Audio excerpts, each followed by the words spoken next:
I have not. The meeting is now called to order. Let's see if we do roll call, please, Robin. Member Crowe is absent. Member Rockwell is absent. Member Cuddy. Here. Member Foltz. Here. Member Paul. Sorry.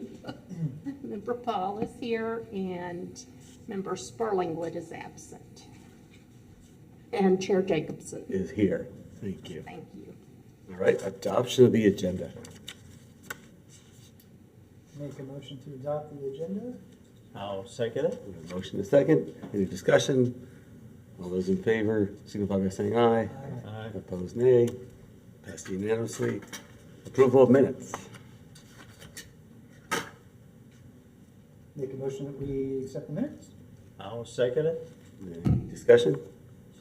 Hearing none. All those in favor signify by saying aye. Aye. Opposed, nay. Passes unanimously. State of the utility. Thanks, Mr. Chair. I'm sorry, we should laugh when we say that. Yeah, so really wanted to just share two things. A little bit status update, sort of where we are. So there is a hearing this Friday. The City of Gainesville City Attorney filed a complaint. There's going to be a hearing this Friday in Tallahassee, and then the intent would be after that there'd be a ruling, and we don't know the timing for that, but the hope is that will be a timely, within a week or so, that there'll be a ruling, especially since October 4th is, when it's supposed to be seated. So there's not much more update there than that's the timing of what's happening. We are prepared to start with a new board on October 4th and have agendas, and we have this meeting room ready and everything, but board members still have not been announced, so we don't know who those board members are. When they do get announced, we're going to reach out to them and give them some information, and then obviously let them know about the meeting coming up on October 4th. That's really the status of where all of that is. So there's still unanswered questions and unknowns, but we're ready for whatever direction things pivot in. The other thing I wanted to say as part of the state of the utility was really this is the last meeting of the UAB if things stay on that track. And so I just wanted to thank you all. A couple of things stand out when I think about your all's passion and dedication. People maybe don't know you don't get paid to be here. The role is more than just being here. There's a lot of information to consume. There's a lot of thoughtfulness to go in. And then part of being a board is a difficult thing because you don't always get what you want. It's a board, and you're trying to work with other people, work with our staff, and figuring out direction and the way things go. And so that's unheralded. It's not a fun job all the time. And so just appreciate your all's dedication to do that, your commitment to do that and to do that well. And then, like I said, your passion, all of you just have a really strong passion for what we're doing. And I will just say from my perspective as general manager and just from staff in general, for people to have a passion to want to improve the utility and get the utility in a better place, that is something that rings true for staff, that you really enjoy others that want to do that.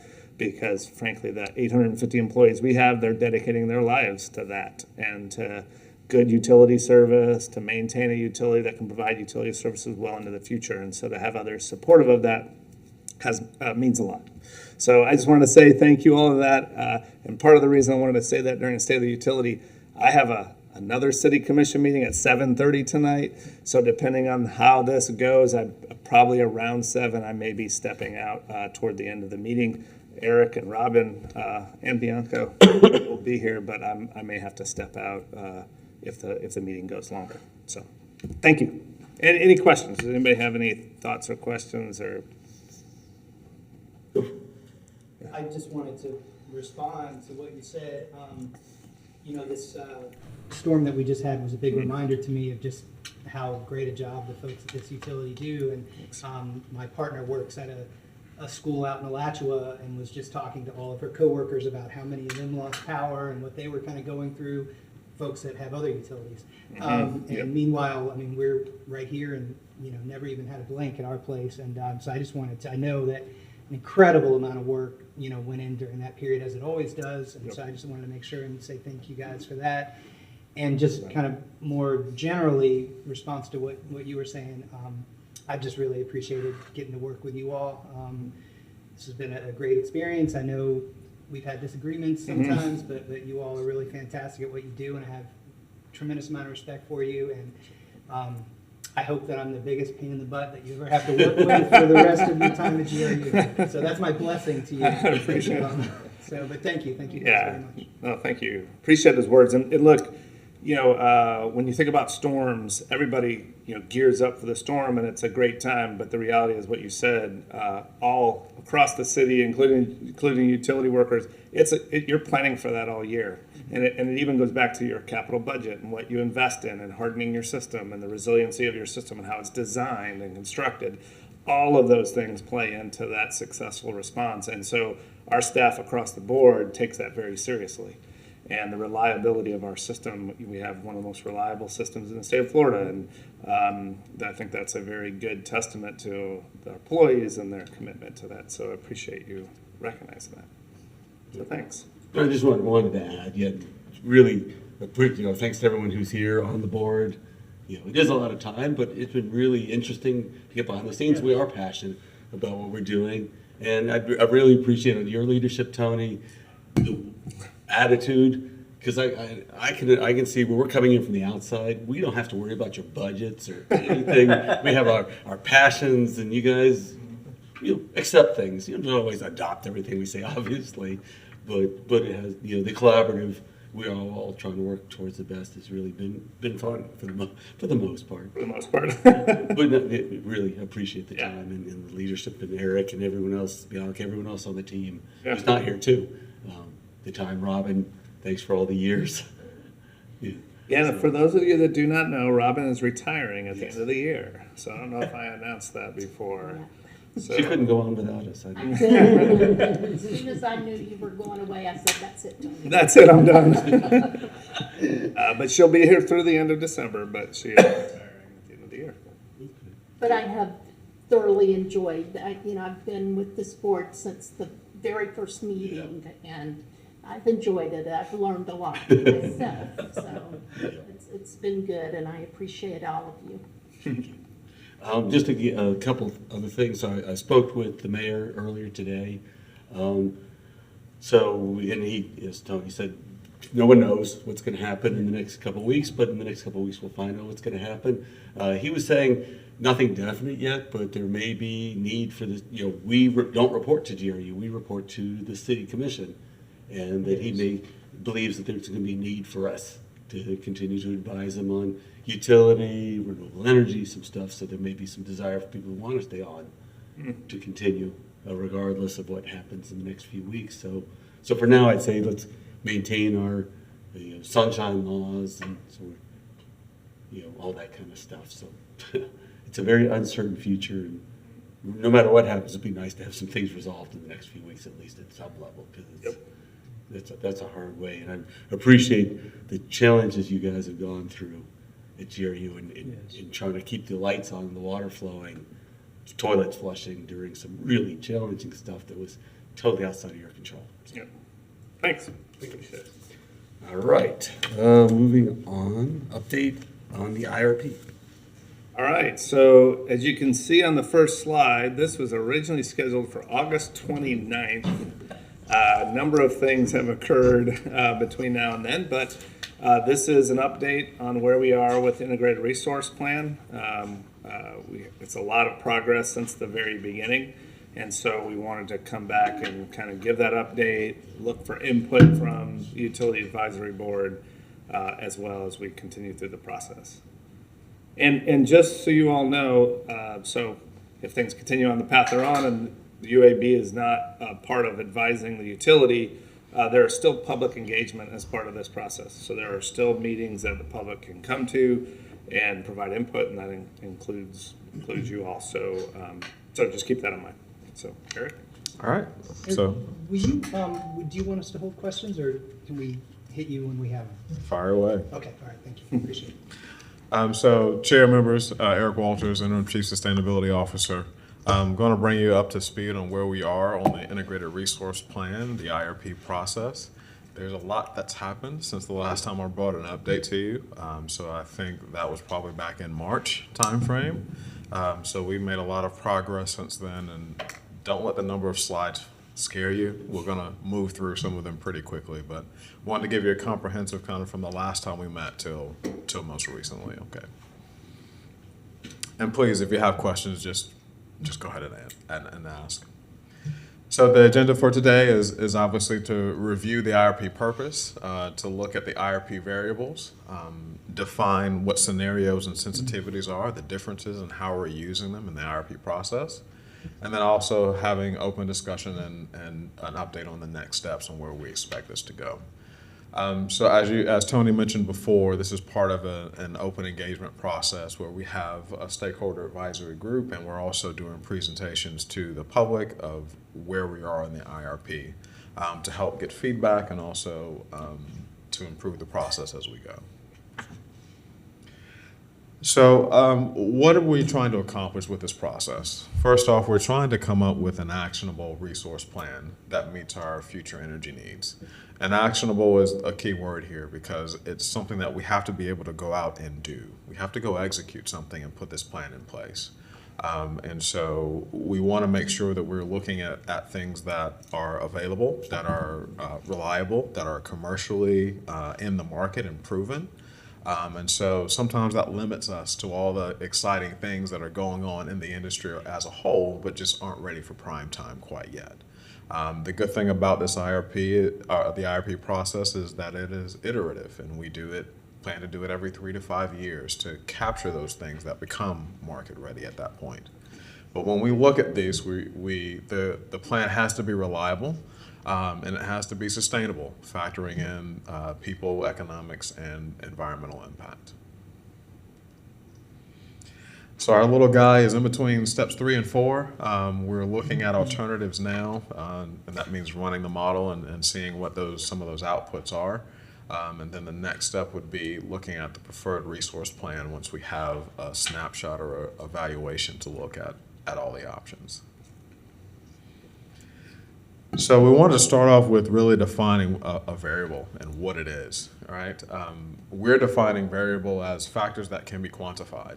In other words, it's something that you can assign a number to, impact to, a factor to, not kind of an ideological thought, right? So examples of variables that are in the IRP, we have economic parameters, we have the load forecast, we have the existing and planned resources, need for capacity, fuel supply, and also new supply resources. I'm hearing a lot of ringing. I'm not sure about you A lot guys. of our mics are turned on. They usually control these. Turn it, hit it one more time. Hit it one more time so it lights up. Okay. That's better. That's better. So as we go through this, we're going to talk about and give you an example of some of these parameters and these variables that are that'll be able to change or modify in the model. So the first is the economic evaluations, and these variables consist of things like, this isn't an all-inclusive list, right? But the annual inflation rate.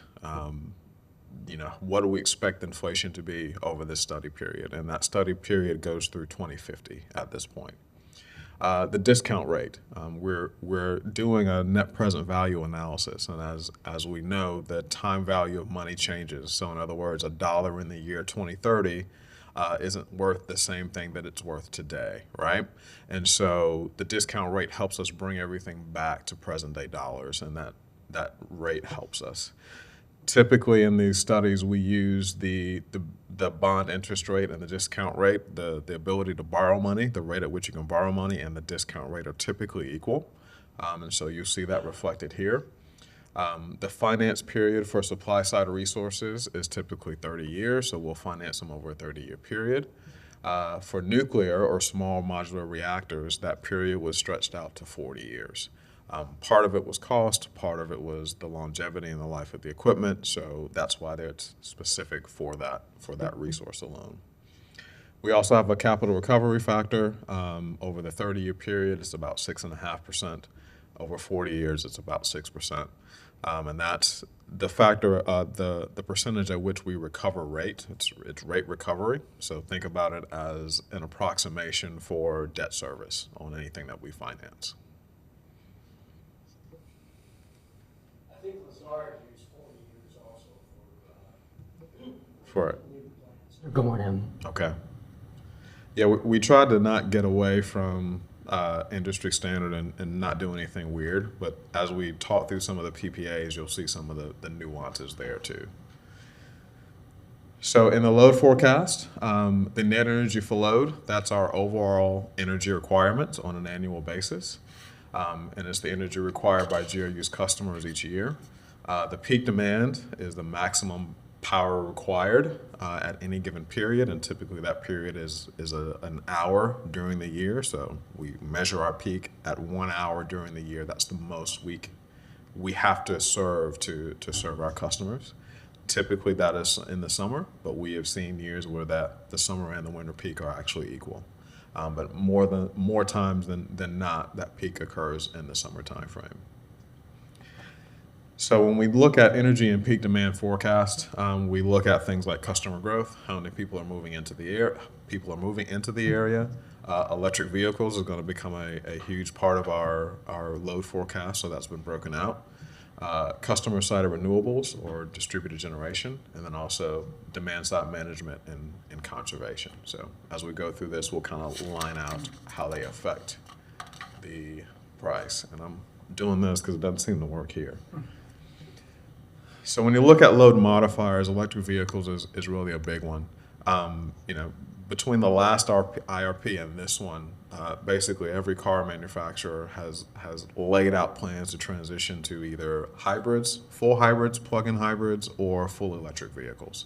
And so just the landscape and the impact on the power needs, we think is going to have a tremendous impact, right? So we wanted to make sure that we called that out and that we were explicit with that.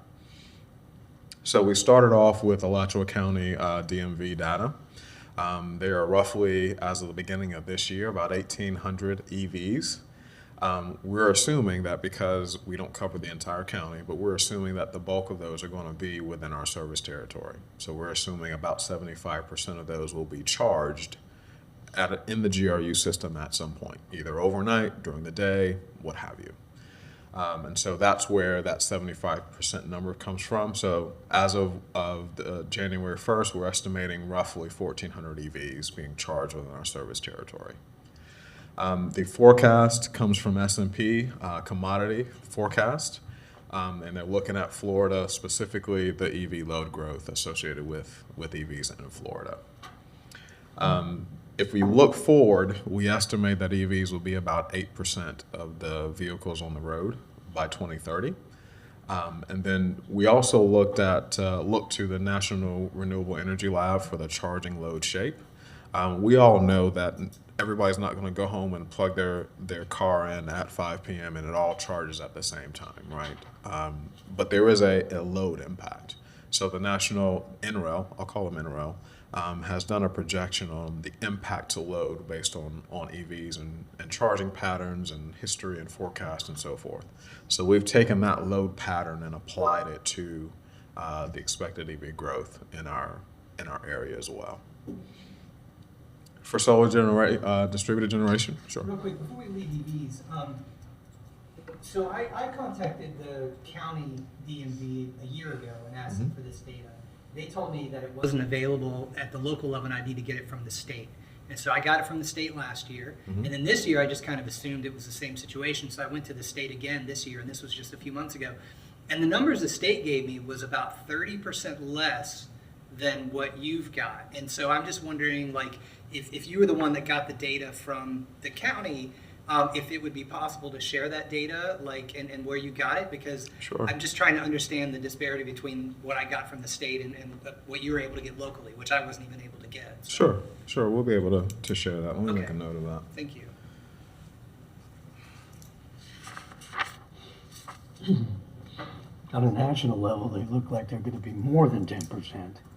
If you look at some of the EPRI studies and some of those, they're more than, than what the state or this is. But again, we're Florida, so I don't- do we adopt faster or? Right. So when you look at distributed generation or rooftop solar, we started with our current data that we have. Again, we looked at customer growth based on distributed generation from S&P, Global Commodity Insights. So, and then we drilled down even more of a load shape that's representative of Northeast Florida, right? So that's how we applied distributed generation and the impacts and to the load from there. Before we go back to EVs for a second. Yeah. I would caution to be careful looking at past data to be indicative of the future for the charging load shape. You know, as we move away from the volts of the world, you know, and the plug-in hybrids, which, you know, we all plugged in at 110. Everyone I know is putting in 240 volt, where they will come home at 5, plug that sucker in, and it's pulling 48, 60 amps, whatever it is, at 240 volts. Right. So that's why we wanted to consult NREL, because we wanted to make sure that we weren't taking our limited data and then just forecasting it forward. I'm not sure what all went into their data and if all those things are contemplated.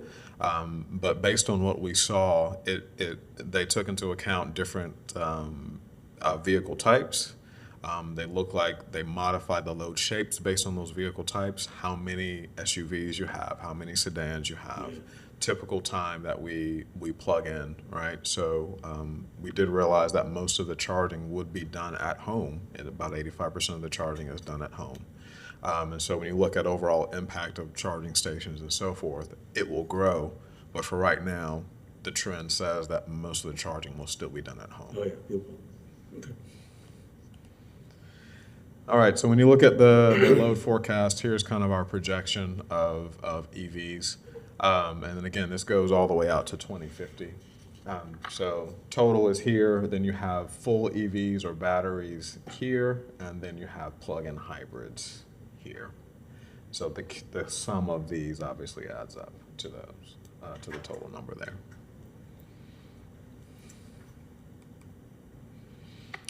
When you're looking at the load forecast and distributed generation, same kind of idea. We took current customers in 2023 and projected the growth rates out. So between 2023 and 2030, about a 15% growth rate annual year over year. And then you'll see the applied growth rates at the different time periods.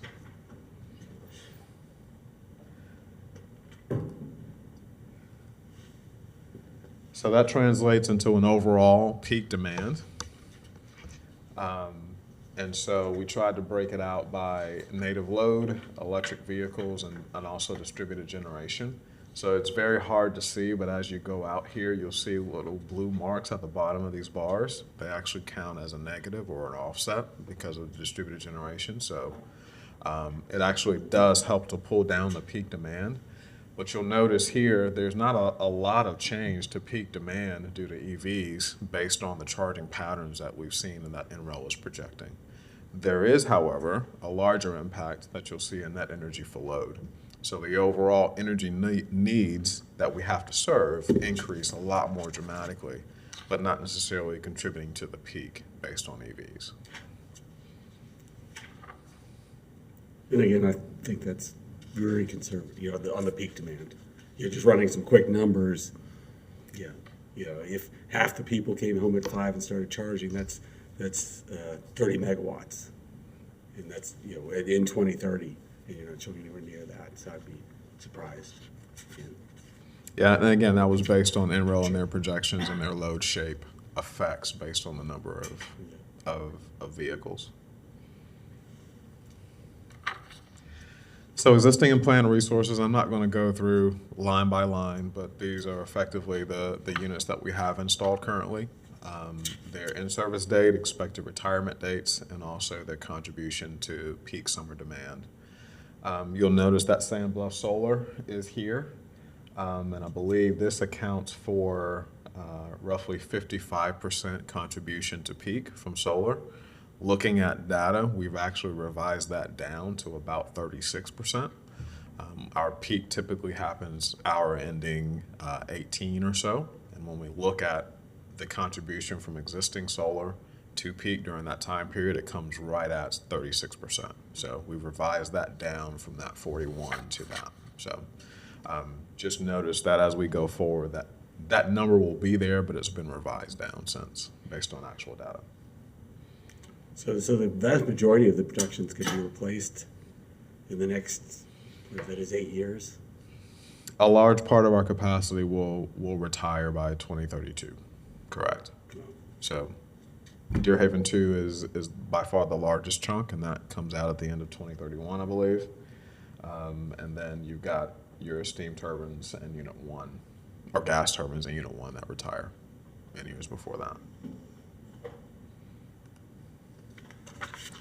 So our supply side resources, the way we have it looking now as our load forecast and those impacts, we'll need about 140 megawatts beginning in the summer of 2032. We'll need more than 410 megawatts by the summer of 2047. Going right back to your other one, but I added up through 2026, you're going to be retiring 343 megawatts, and yet you're only going to be replacing 140 here. So when you look at that, chair members, when you look at this, part of it that has to be factored in is the regulatory requirements for being able to replace lost generation in what we call an N-1 scenario. So N-1 basically means taking your largest unit and being able to replace that within 30 minutes according to NERC guidelines, okay? So when you look at our system now, it says 320 or 230 megawatts of capacity. In actuality, we only run that up to about 150 megawatts because of those regulations, right? So from a pure capacity mix, you're correct. It doesn't make sense that it's only 140 megawatts that we're producing, but that we're replacing, excuse me. But as we work through this, that N-1 contingency will come into play, and then you'll see the true effect as that comes So out. it's your effective capacity. Correct. So does that incentivize GRU to build multiple smaller units rather than a behemoth like Deerhaven Yes. 2? Because Yes. that way it's easier to do that in -1? Okay. And you'll see, chair members, you'll see as you go across the industry, except for larger utilities, they'll build big chunks of generation, 1,800 megawatts or so. But the smaller the system goes, the smaller those increments will become. So instead of building one 300 megawatt unit, you'll typically see 3 100 megawatt units because of the flexibility, because of the requirements to be able to replace that energy, and in some cases the cost. So the trend of large centralized stations and huge singular units is kind of going away because of the regulation. And on a similar note, if I understand all this correctly, there's also a sort of outsized incentive to focus on reducing peak demand in terms of because you have to sort of plan your generation around peak demand. Is that? Yes, there is. There's some push to do that, but again, what we've seen from the industry and demand side management or commanding load resources is that impact is minimal, and those programs are minimal. So we're looking at 1.5% to 2.5% most reduction in peak, right? And so there's an incentive to do that, but the return and actually uptake from customers that are implementing those programs and participating and actually reducing and changing behavior, the impact is fairly small.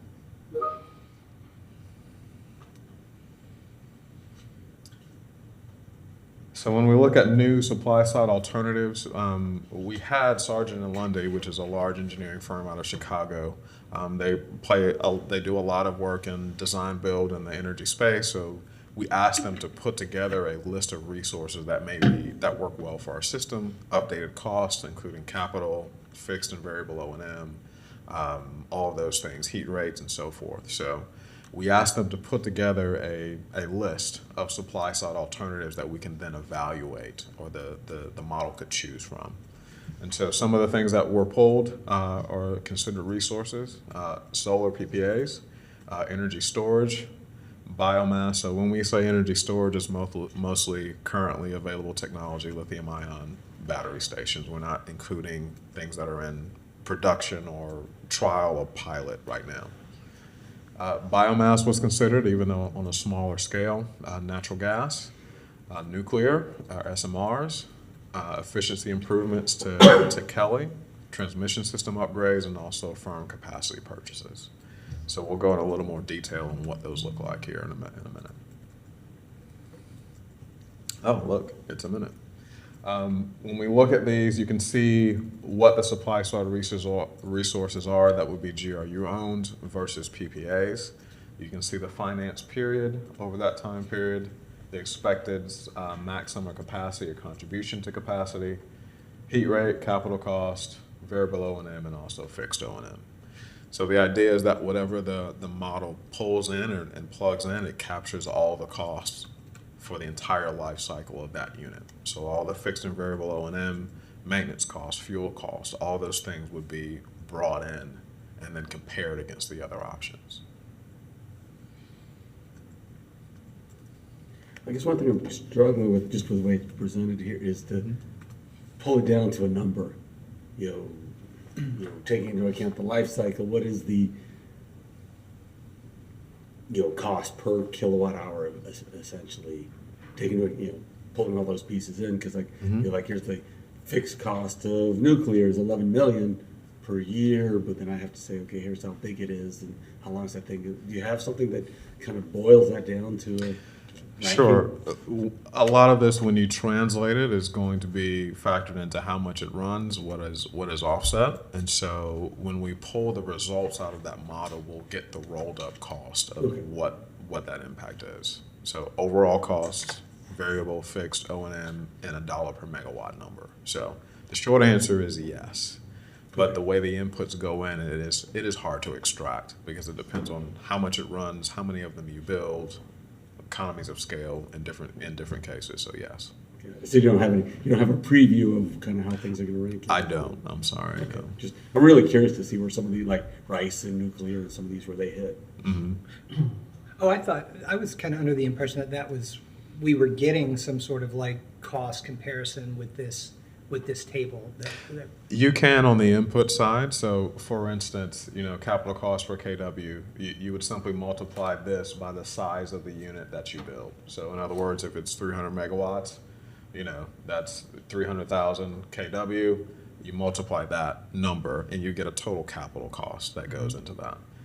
When you look at variable O&M, it's dollars per megawatt hour. So that would vary on where it fits in the cost stack when it's dispatched. So that number is best coming out the other end because it depends on what else is running, what time of year, and the total of those costs.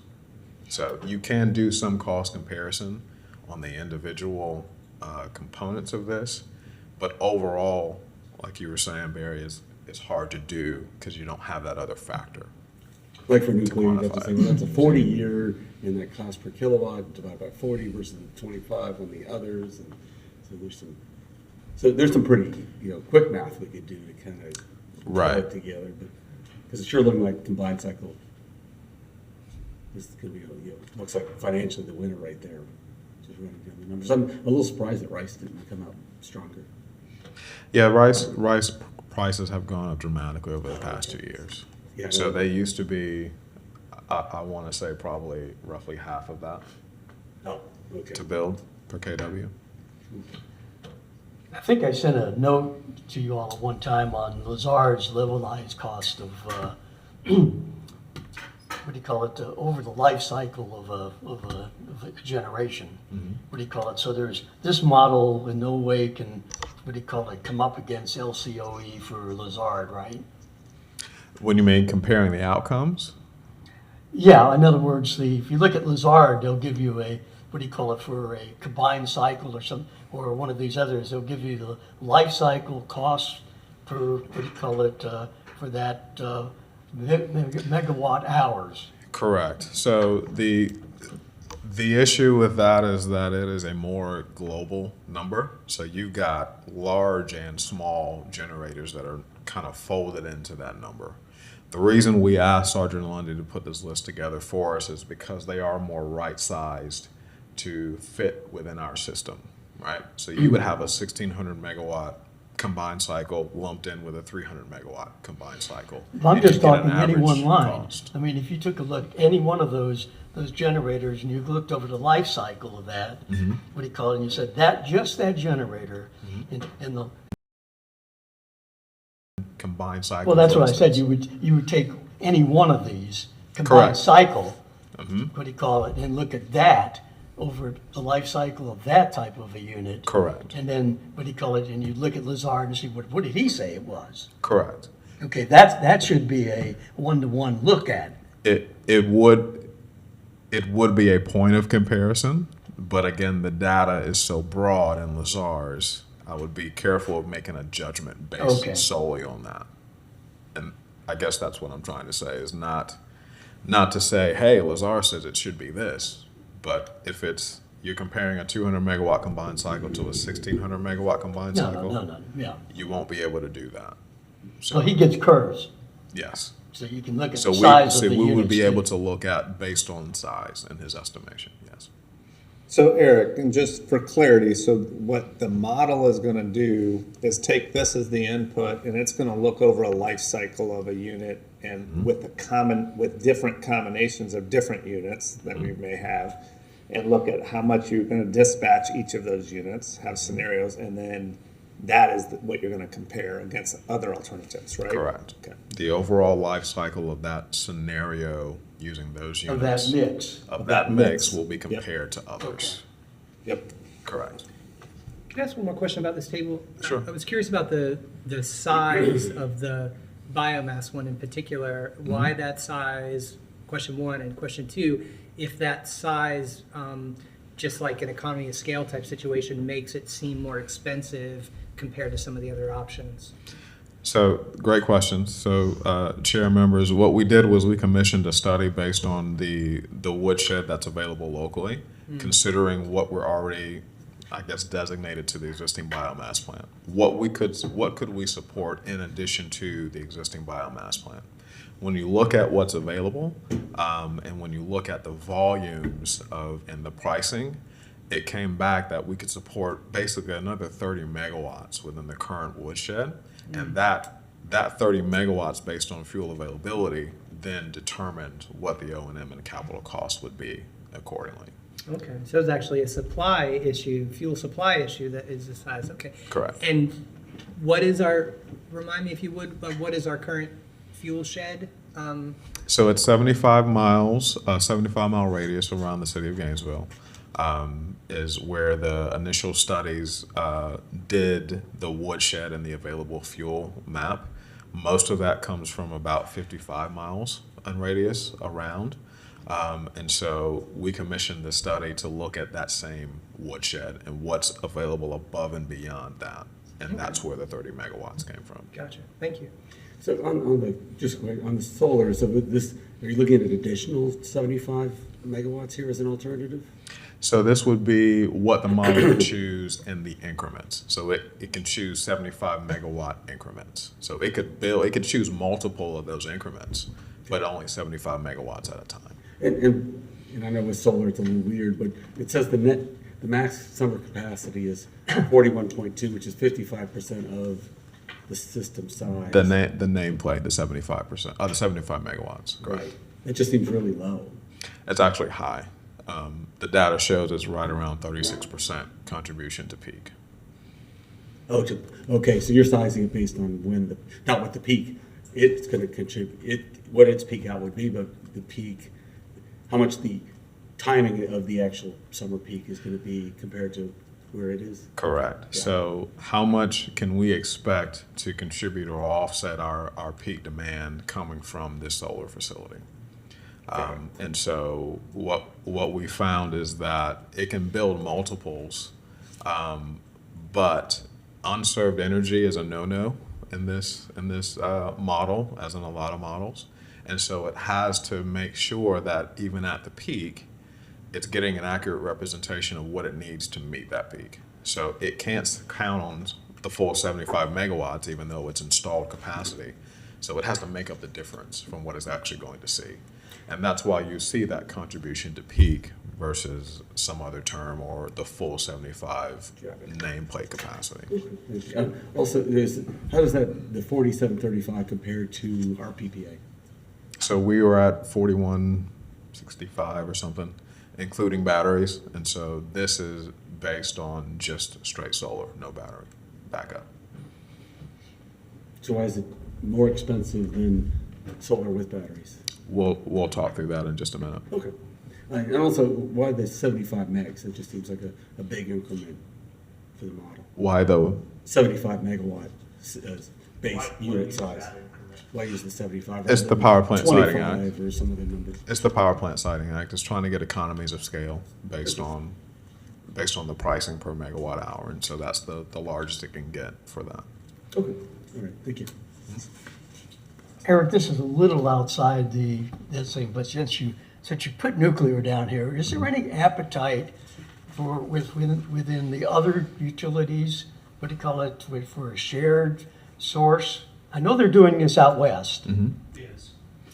So, Chair members, the way we've looked at SMRs and modular is we would expect to take a piece of, and I think it shows 100 megawatts of a 600 megawatt unit total. So it would be a participant in a 600 megawatt SMR project. So we're assuming that we're going to partner with other entities to do this, right? And you're right, it's being done out west. The first commercial SMR, or SMR is expected to go commercial somewhere in the 2028, 2029 timeframe. We'd want to see some years of reliable operation before we jump into that. So assuming we do that 4 years later, you're looking at early 2030s, then you're adding 8 years to build, right? So you're looking at 2040. That resume I sent you, that person is actually leading that for UAMPS. Awesome, yes. He's the one that's doing it. Okay. So we'd be looking to see that become commercial and then operate reliably before we decide, all right, now we want to jump into it.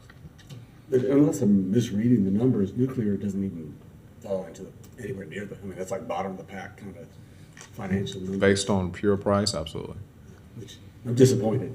So. That's the most recent estimation of what the price will be for that. So let's talk a little bit about scenarios and sensitivities.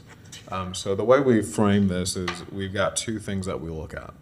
We want to, number one, we want to identify a robust resource plan to move forward, right? That meets our energy needs, that's viable across a range of futures. So let me explain what that means. We'll study a number of different scenarios and sensitivities, let's call them 10, okay? What we're looking for is a resource mix or a component of that resource mix that applies in, say, 8 out of those 10 future scenarios or potential futures, right? What that means is that no matter what happens, we've got some flexibility there. It's going to be the right choice in the broadest range of potential futures. If something comes out in only one of those scenarios and none of the other 9, that's probably an indication that, hey, it's only applicable for that one potential future and probably isn't robust and flexible across the entire potential set of futures. So when we look at this, the outcome is not going to be, we're going to choose the answer from the output of this one, and this is going to be our resource mix.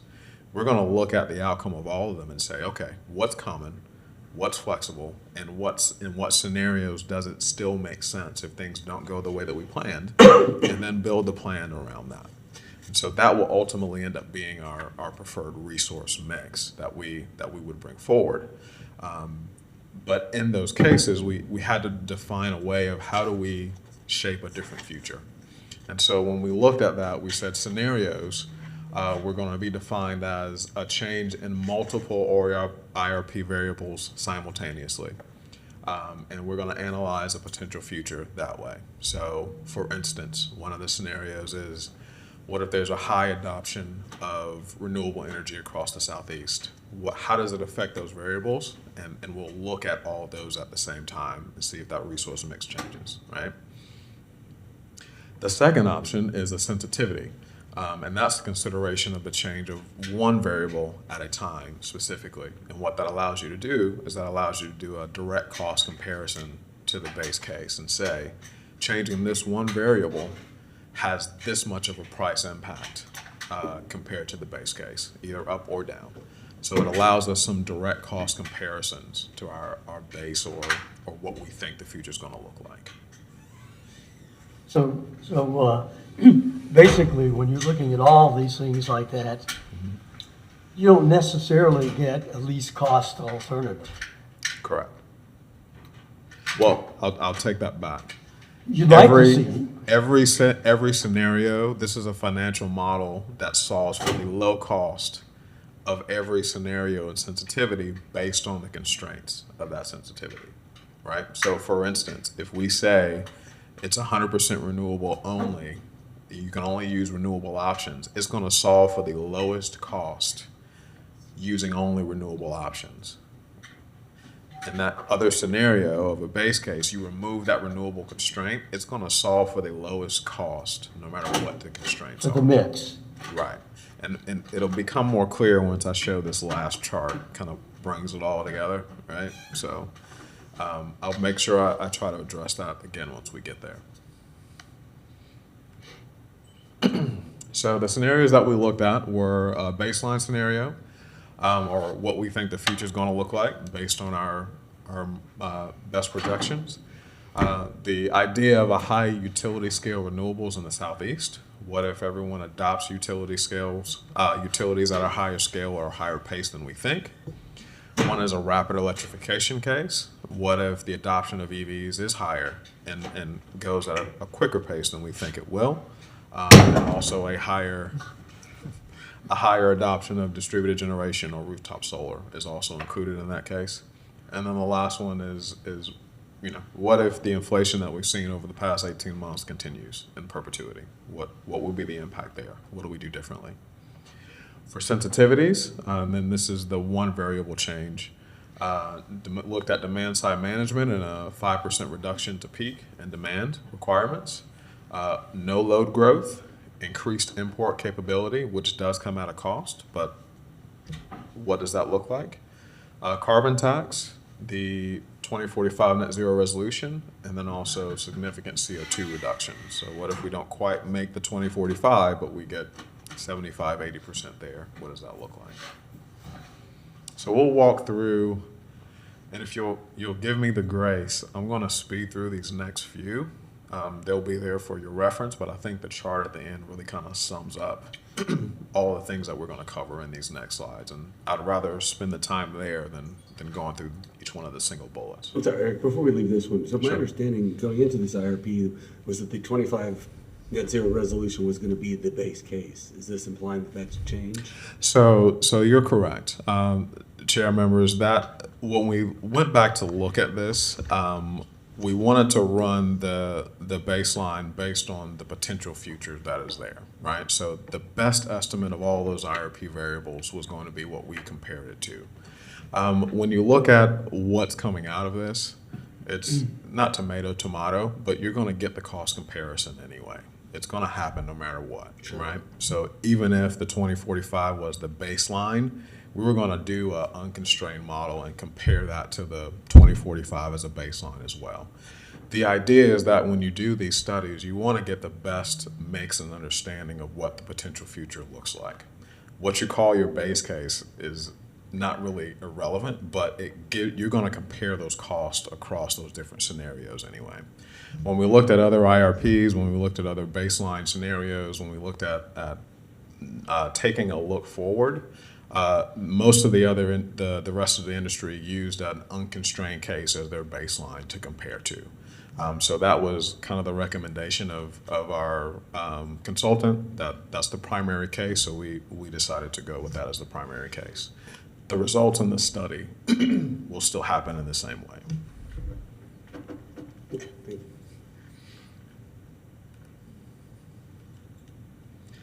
Okay, so again, a lot of bullets in these scenarios, but I really want to, I'll speed through these and get to the chart and really walk through that a little more slowly.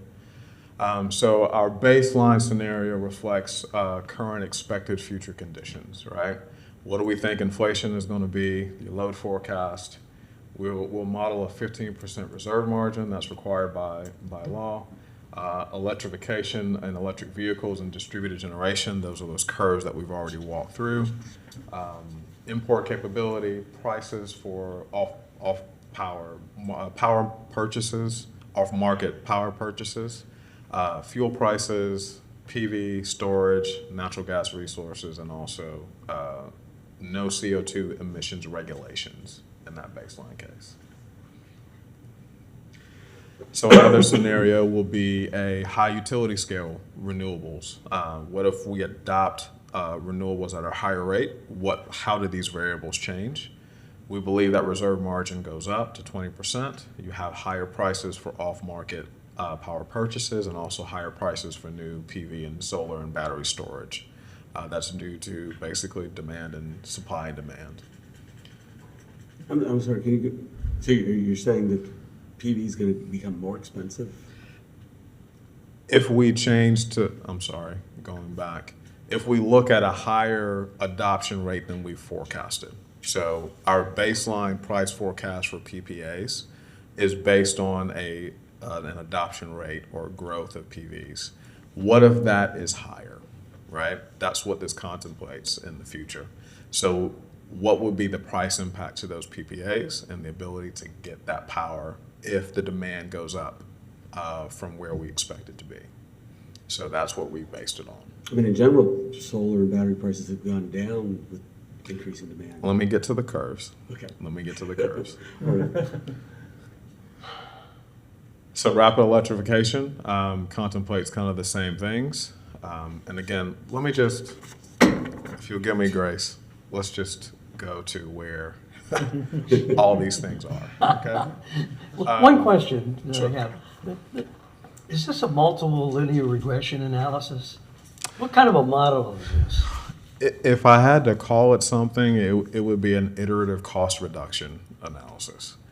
It looks at the different combinations of your resources to meet a requirement. So for instance, let's call the peak requirement 100 megawatts, and you had 20 megawatts of solar, 20 megawatts of combined cycle, 20 megawatts of battery, and so forth. And what's your independent variable? Cost?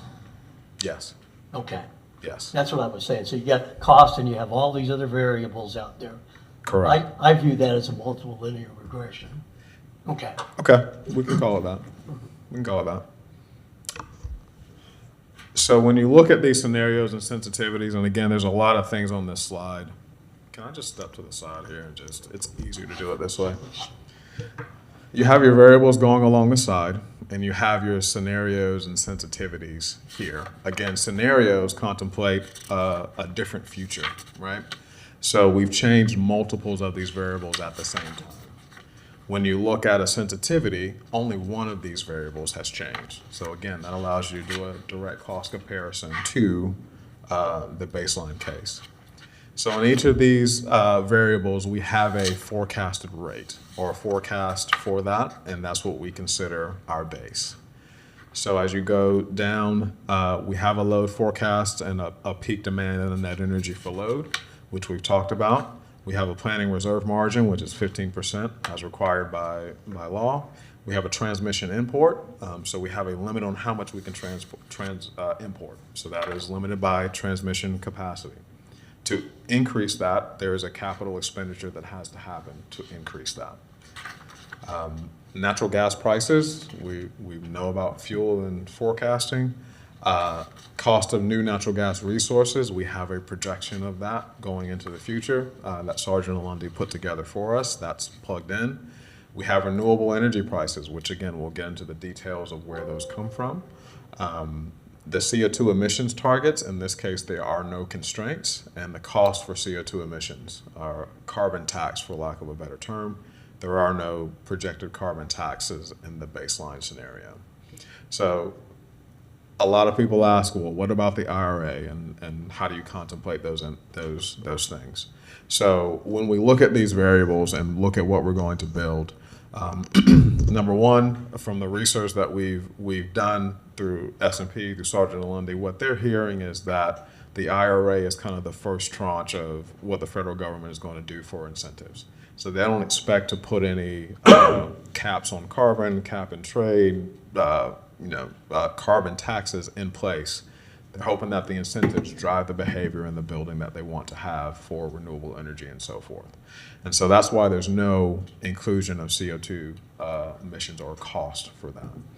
When you look at the IRA and the ability to now take that same direct payment that a private entity will be able to take for a solar PPA at 30%. So the federal government will basically write us a check either for production tax credits or your investment tax credits or the equivalent thereof. What we would do is if this comes back that we go and build solar, we would then do a separate cost comparison, kind of like we did with the Sand Bluff, of does it make sense for us to build it and own it and operate it, or does it make more sense for this to happen on a PPA? So that analysis is not contemplated here, take into account the IRA directly. But if we decide to move forward with, say, another solar facility, that analysis will be done at that time to determine the best way to go forward, whether best for us to build it or best for us to get it through a PPA. And so I get that question a lot, so I wanted to just throw that out there initially, that's how we handle it. It's never meant to be contemplated to that level in the IRP. Just make sure I understand what you said. So that 30% is not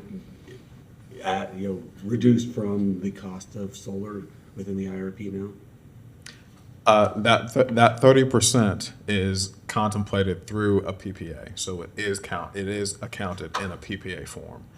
The question I was addressing is that some people ask, well, you don't have an option for you to own it and build it yourself. No, we don't. We're using that PPA as a proxy. If we can do better by building it ourselves compared to that PPA price, then we'll do that. If not, then we go with the PPA. But the tax credits are factored into that price. Okay, thank you. Okay, so when you look at this baseline, here's what we expect the future to be based on best projections, as of 2 months ago.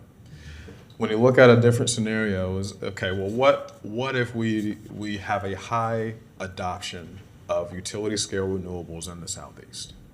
What does that mean? Okay, we believe that our planning margin has to go up in that case because there's less synchronous generation on the grid. We believe that the price of all system power purchases goes up because there's volatility, because of the intermittency. We believe that synchronous generation and those prices will begin to come at a premium. And so we have to now account for that. Renewable energy prices fall into the supply and demand portion, right? As we have those PPA prices, if more people, 30, 40, 50% more contracts come through, it's going to cause a strain on resources, on construction, on material, on all of those things. So we believe the ultimate end result of that will be higher renewable prices in the Southeast. And so we'll show a curve that comes after this on how much higher based on NREL projections for those. This next case contemplates rapid electrification. What if people adopt EVs at a higher rate than we project they will? Okay. What if people take appliances that are now served by natural gas, heating their hot water, heating their homes, and they convert all to electric? What does that do for us? What does that future look like? Does it change the scenario mix? And so in that case, to try and replicate what that future would look like, we took the load forecast and made it higher. So anything that you see in yellow is higher than the base. Anything that you see in blue is considered lower. So we believe that the peak demand and the net energy for load is going to be higher than our base case. So that variable is changed. We believe the price of all system power purchases is going to go up, simply because the demand is going to go up as well. Limited resources, higher demand. Natural gas resources prices will follow suit. Cost of new natural gas resources, again, will follow suit. Higher demand, which means you're going to compete for the same labor, the same materials, all that to continue to build resources to meet that need. And then also same thing for renewable energy prices. We also believe that higher electrification means higher adoption of distributed generation as well, or rooftop solar. So that does count as an offset, but overall, we believe that these factors look higher in those cases. Next is, what if the future looks like high inflation, and the inflation that we've seen over the past 18 months continues out into perpetuity, right? To try and simulate that, we put in a higher inflation rate, so you'll see that above the baseline forecast. You'll see no load growth from now until 2050. Is that an accurate representation? Probably not. But is it a floor? Probably so. And so instead of trying to get the nuance of, well, how much will it grow or how much will it not grow, we decided, well, let's just keep it flat. So that shows no load growth. That shows that we're not going to be, increasing our demand for electricity in those cases. And so what does that look like in that case? In those areas, again, all system power purchases, natural gas prices, cost of renewable natural gas resources, and renewable prices will also be high in those situations. Really mirroring what we've seen over the last 18 months or so in those cases. So those are the scenarios that we've looked at or will look at. And you can see they're scenarios because there are multiple changes to variables in each one of these cases. Now, to get back to your question about costing, what the model is going to do is it's going to look at the constraints or the variables that we present to it in each one of these cases, and it's going to optimize for cost based on the constraints. So it's going to look at a higher reserve margin. It's going to look at a higher price of off-system power purchases and higher renewable energy prices and say, well, what is the least cost option for me to meet the electric need that's represented or created by these changing variables, okay? So each one of these scenarios or sensitivities would create a resource mix. That resource mix is cost optimized to that scenario or that sensitivity. Is that kind of asking? Yes, I guess. This is a process where you one by one insert, what do you call it, the constraint and see what it comes out to. Correct. Okay. And you could go down, we're keeping all these constant and changing that one, or changing two. Right. Okay, so that it could be a long process. It's a big what if scenario, right? What if the future looks like this? Does our resource mix change a lot? What do we do differently? If the future looks like this, how does that resource mix change? And what do we do differently? And again, the outcome is what we're looking for is commonalities amongst all of these. So for instance, if it's saying build 200 megawatts of solar in all of these scenarios, well, that's probably something we should go look at doing, because it doesn't matter what the future looks like in any of these cases, solar is still the right answer for that case. So we're looking for commonalities of the outputs of these scenarios and sensitivities.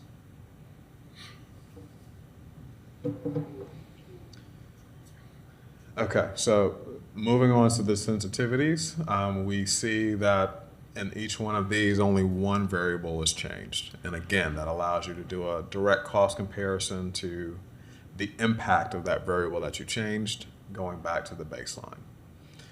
And so the first is a 5% peak and net energy for load reduction. And again, based on what we've seen across the industry, 5% is very aggressive based on what we've seen other utilities be able to create with their existing programs. We just threw in a no load growth scenario, kind of creating the floor as if, no one grows, no one else moves here, we don't get any more customers. How does that impact what we do? Eric, just to be clear, so the heading on that column is no load growth. Should that just say load growth and then your base case is some load growth? It could. It could. I'm just trying to understand what the column, so when you say base, the base case is load growth? Correct. Okay, got it. Correct. The next is increased import capability. And in this one, we increase our transmission import capability. And again, that comes with a capital cost because we have physical limitations on how much we can import.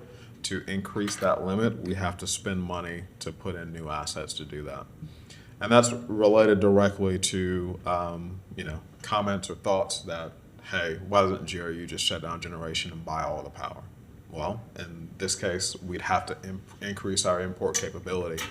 Another factor to consider in that as well is that we still have to be able to meet our load during that time period. So we'd have to buy firm capacity and firm power. Firm means guaranteed.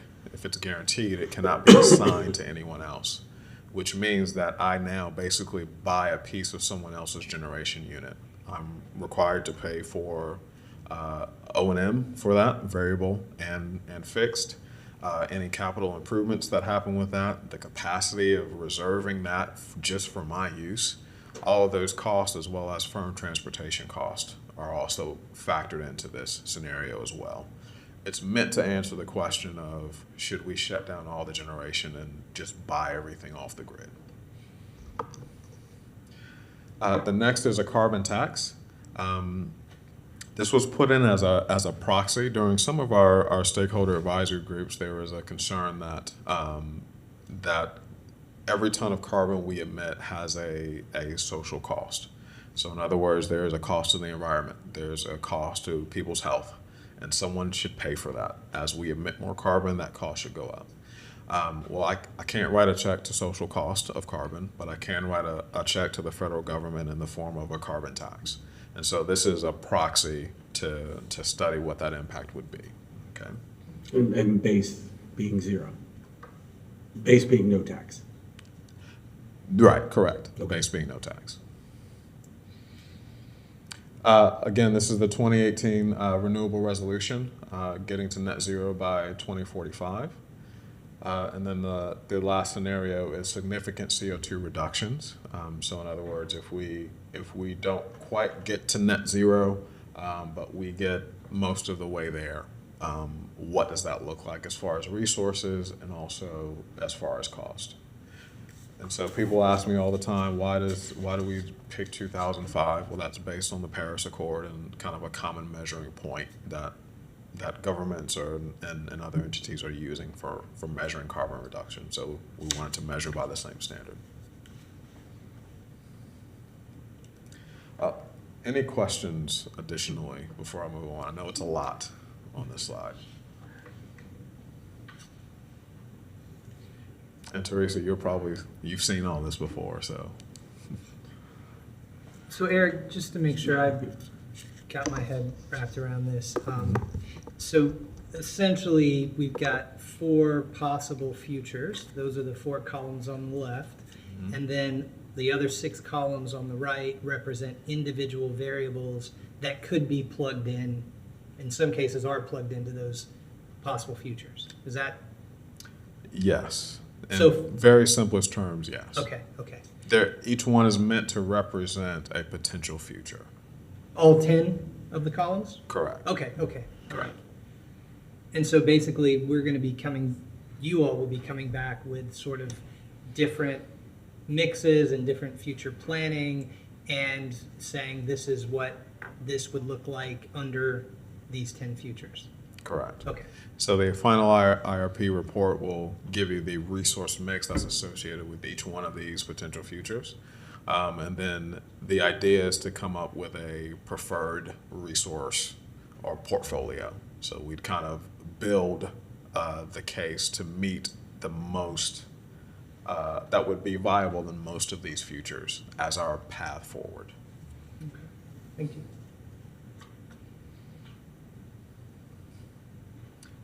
Okay.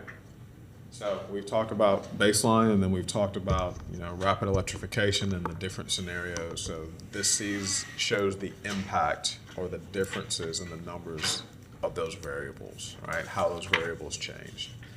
So in a rapid electrification case, we believe that the curve looks more like this throughout the study period instead of compared to the baseline here.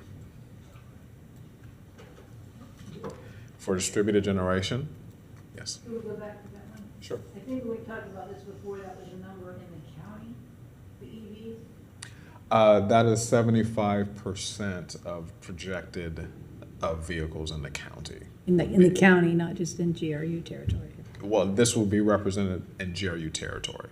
Okay. Correct. But it's 75% of the total county. Okay.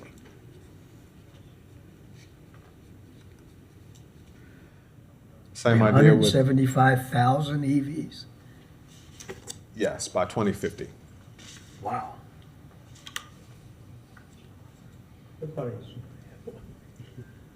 So. It's a bunch. It's a lot. It's a lot. When you look at distributed generation and the adoption of rooftop solar to the future, we believe the baseline looks like the green line. Rapid electrification would cause more people, we believe, to adopt rooftop solar, and so you see an increase. So the growth rate year over year goes roughly from 6.6 to 8.2%.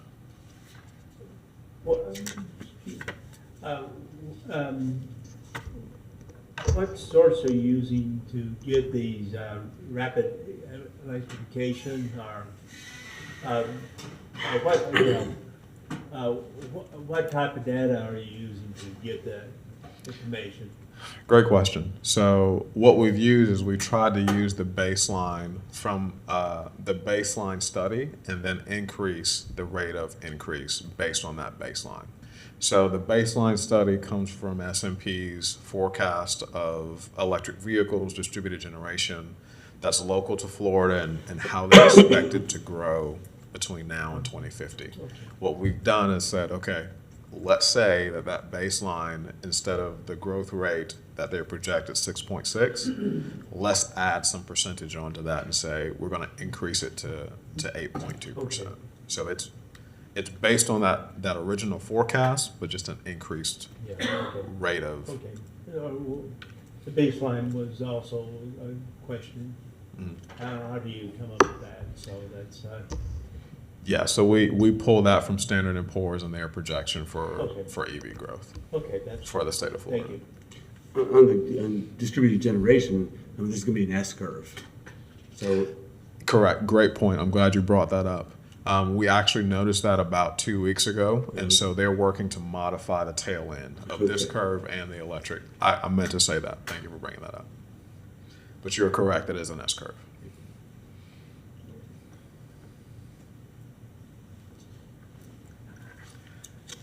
All right, so this is the expected peak demand.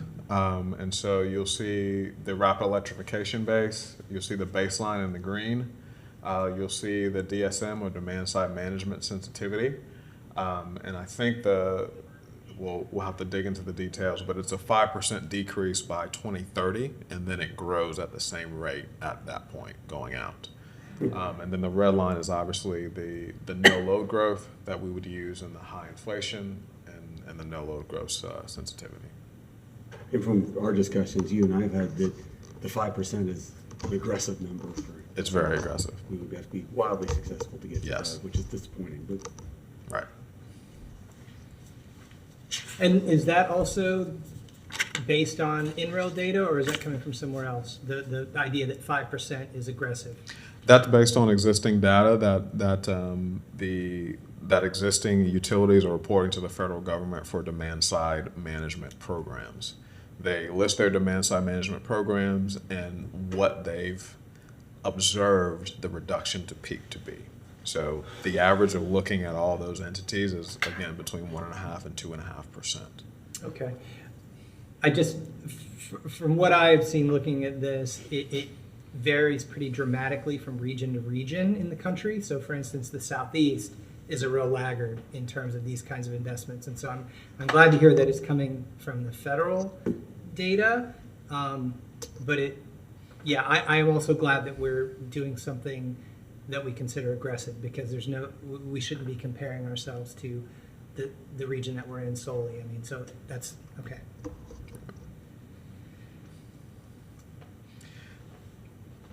Same type of thing for net energy for load. You'll see a larger difference between the baseline curve here and the rapid electrification than you saw in the peak forecast, and that's simply because, the contribution to peak based on NREL's projected load curve for EVs shows that there's a lot more overnight charging, that the bulk of it happens at home and overnight, so there's less contribution to peak and more contribution to net energy for load.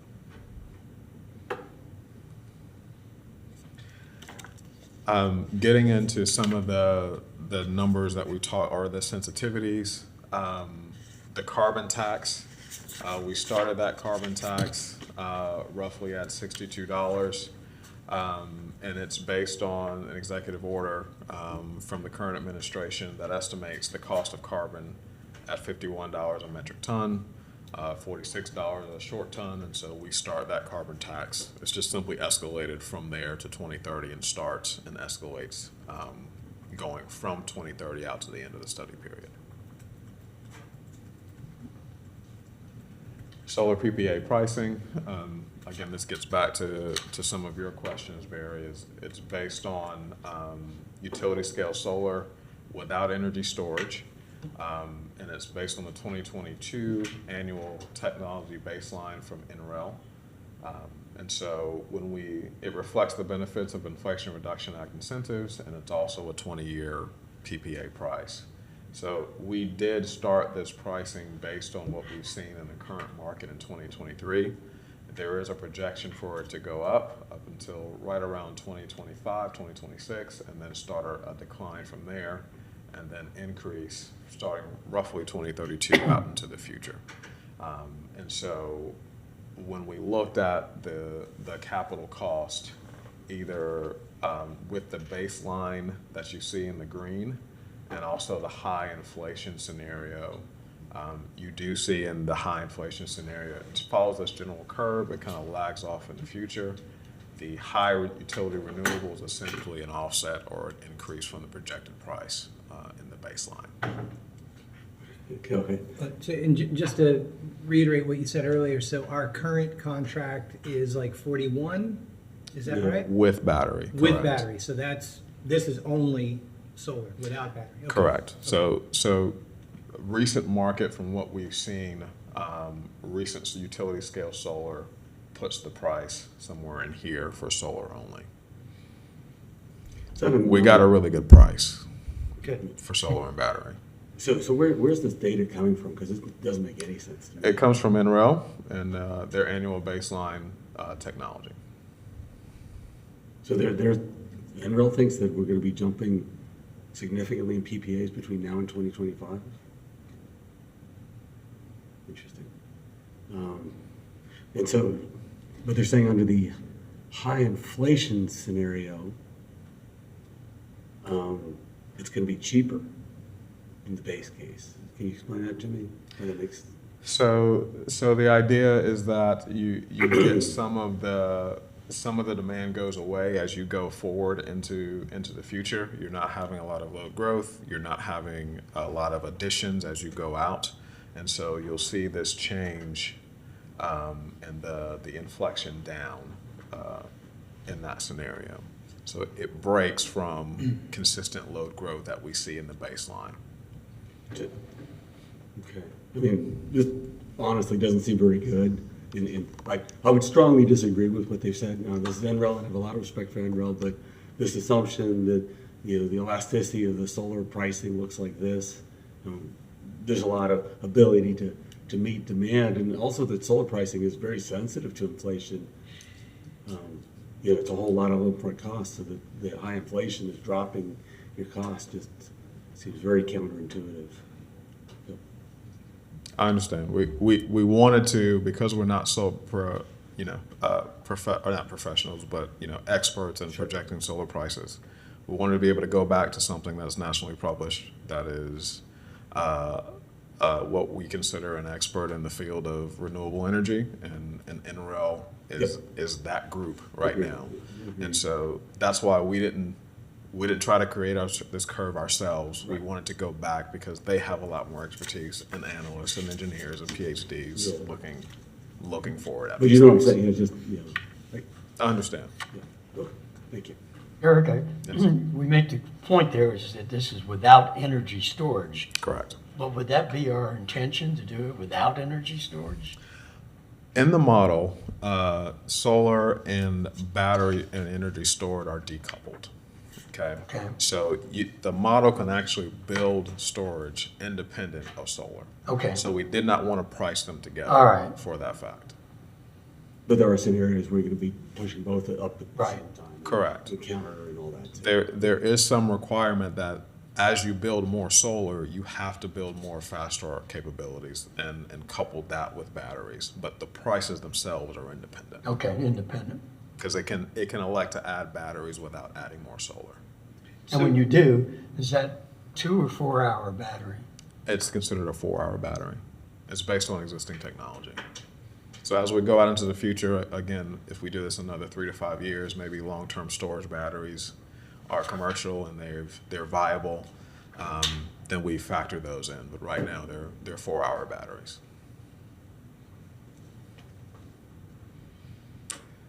So same thing for battery prices. Again, it's based on NREL. This is a 10-year PPA price that's fixed for the entire period, and again, that 4-hour storage duration.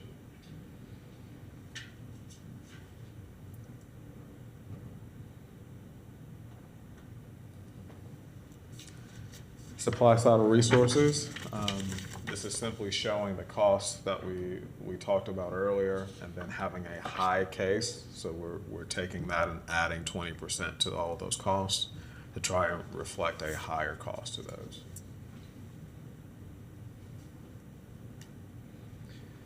And this goes back to the need for capacity. You'll see these are the different scenarios and the different cases that would require this is the requirement for energy, and this is the installed resources that we have.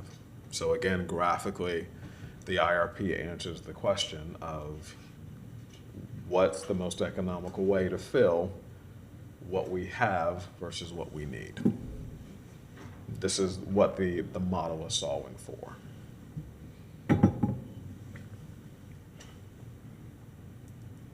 So, what's next? For our public outreach, we've done 3 meetings for our stakeholder advisory group. We have a 4th and a 5th meeting that's scheduled. The next meeting will cover the preliminary modeling results. So initial mixes that have come out of these different scenarios and sensitivities. And then the last meeting will be refining the modeling results and talking about our path forward. We envision having, at least at that time, some idea of what our preferred resource path would be based on the outcomes that we've seen. We've done 2 public outreach meetings so far. The next one is scheduled for January 10th, although I will tell you we recently just approved another or planned another public outreach in November. And it will be focused on getting feedback and priorities from the public, wanting to know what's most important to them. We will also be sending out digital and/or paper surveys to try and get that same information from a wider base. So there will be one more meeting in between in November, and then meeting 4 will happen in January. So we just solidified that and nailed down the date actually today. So that's why that changed. And if I remember correctly, the utility invested not a small amount of money in hiring a outside consultant to kind of facilitate this process, right? The public outreach engagement process. Correct. How would you characterize that process as far robustness of that process in terms of public engagement and the performance of the contractor? Sure.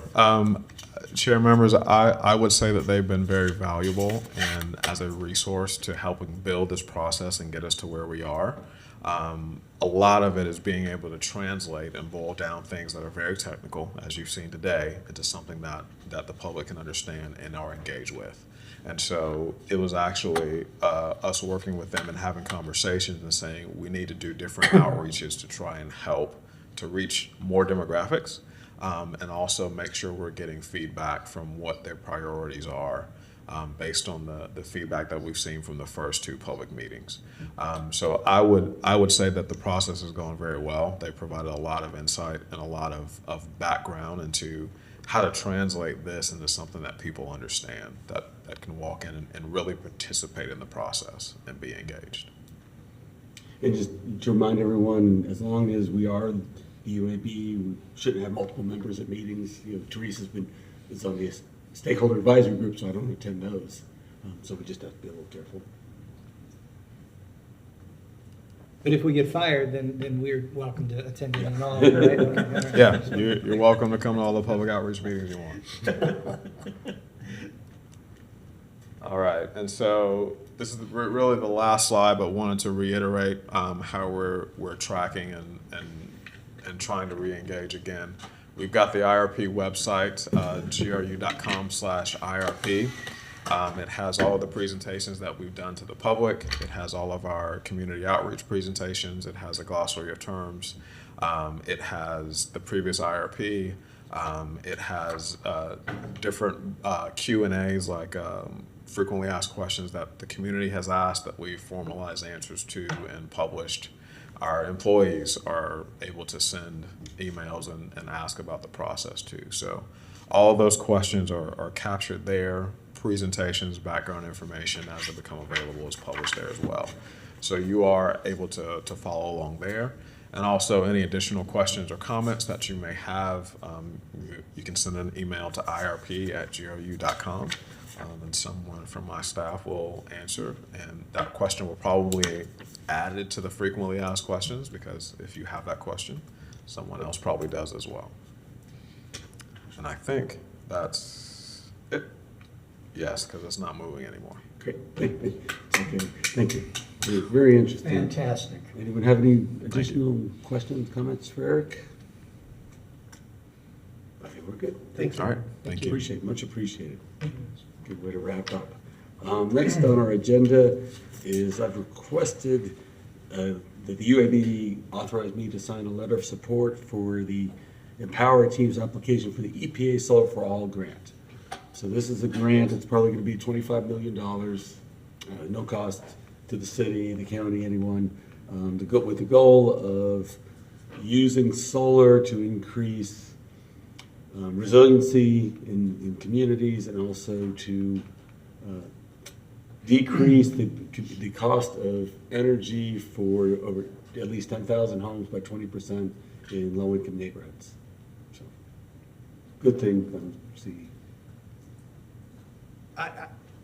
I completely support it, and I completely support the letter. The only thing that I had some concerns about were, there's language in here like, we are committed to blank, blank, blank, and given our current status of maybe not existing in about 10 days, I just felt a little bit weird sort of putting a letter out there that commits a body to something. It just almost would, like, to me, as from a funder perspective, might be like, it's a little sketchy. You know what I mean? So the yellow highlighter to this stuff, they're supposed to change.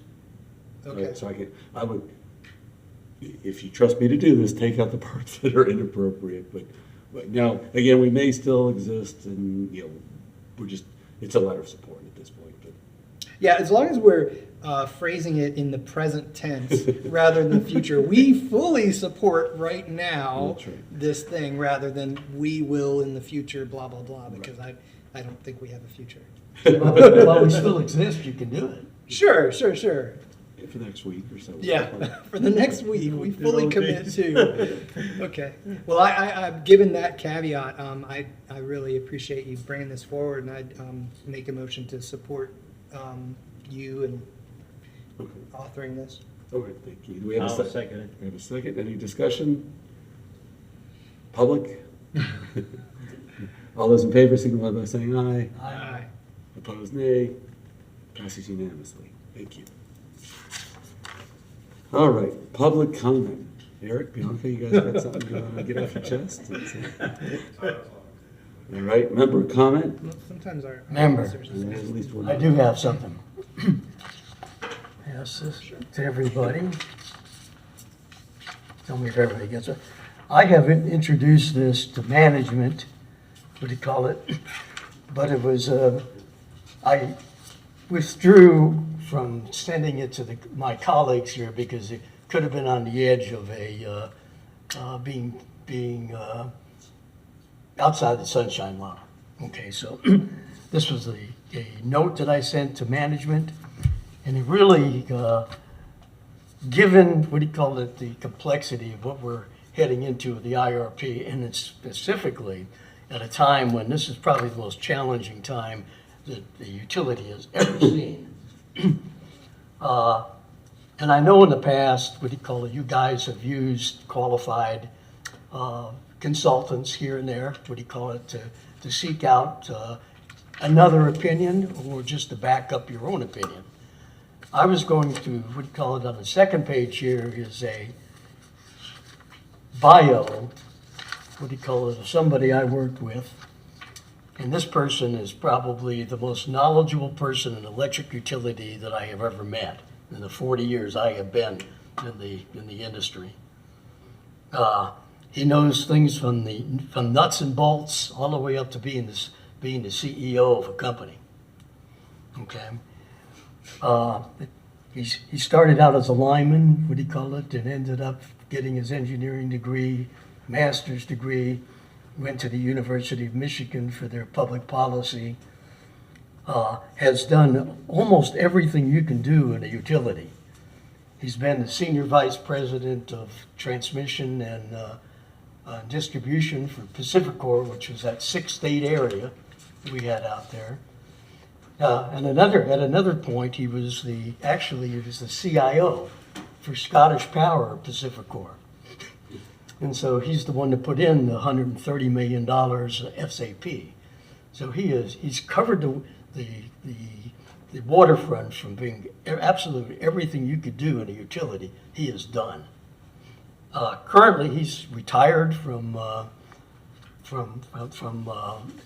last job he had was the CEO of Rocky Mountain Power, which is one half of Pacificor. He went to work in a storage area, what do you call it, and then he is currently an independent consultant, but he also at this particular time, what do you call it, took a job with the UAMPS, which is a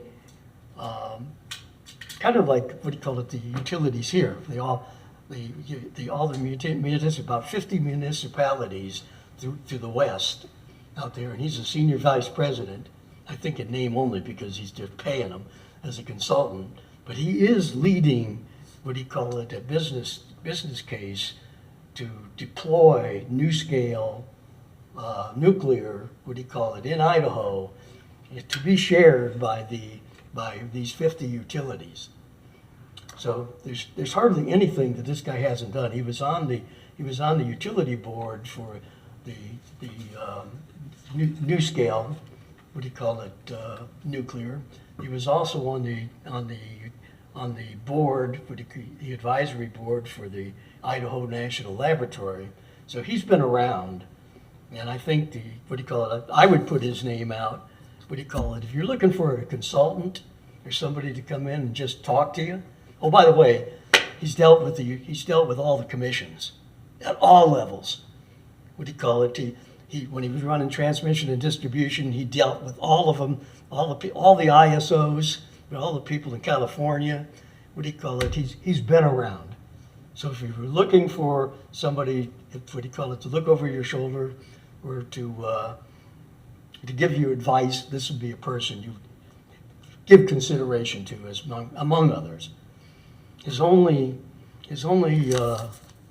problem is he's a Utah Ute, what do you call it? And I had to live through, what do you call it, Florida's loss in Salt Lake City, what do you call it, earlier this month, what do you call it? But then I made him come last year when we won.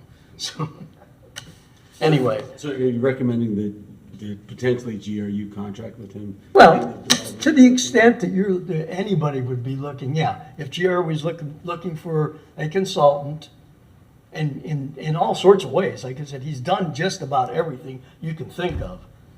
But now he happens to be doing this nuclear thing. But he's an independent contractor, what do you call it? I know he's done work for FP&L. So, you know, he's there.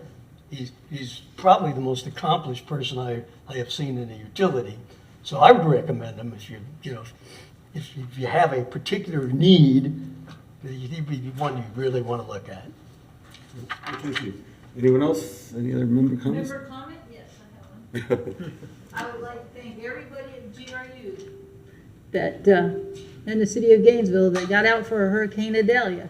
It was a practice run, but it could have been a lot worse, and everybody was stellar and right there. Thanks, everybody. Thank you. And Teresa, since you weren't here at the beginning, I told the rest of the group, I talked with Harvey Ward this morning. Everything's up in the air, as usual. In the Right. next few weeks, we'll find out what's going on with the city lawsuit. He's thinking there may be potential that he may be requesting the UAB, because we do report to the city, not to GRU, to continue to exist after, even if we're replaced here with GRU. So we're going to continue to follow sunshine laws and all that stuff. And this is weird. I thought this would be okay. Let's all go get a beer kind of meeting, but nope. Stay in the sunshine. All right. Anything else before we adjourn? Eric, that was an outstanding presentation. Yes. Yeah, a lot of good information. I had to laugh at to be determined for the next meeting day. I think just like a big question mark. To put anything else, because we've all. I think this would have been appropriate, I think. There you go. All right. We are adjourned.